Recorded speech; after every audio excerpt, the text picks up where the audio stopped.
CPM এর উঠতি বয়সে পুচকে নেতাগুলো ওরে বাবা বড় কমরেড সেজেছে, বড় কমরেড সেজেছে এরা। মানে বিশাল, মানে এমন ভাব করছে, মানে চাঁদের গায়ে কলঙ্ক থাকলেও এদের গায়ে নেই। কমরেড, বিজন সেতুর কথা মনে পড়ে? সাইবাড়ির কথা মনে পড়ে? বানতলা ধানতলার কথা মনে পড়ে? লজ্জা করে না কথা বলতে?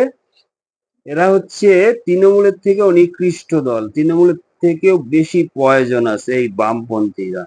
লোকে এদের ভামপন্থী বলে, যদি আমি বলছি না, লোকে এদের কিন্তু ভামপন্থী বলে।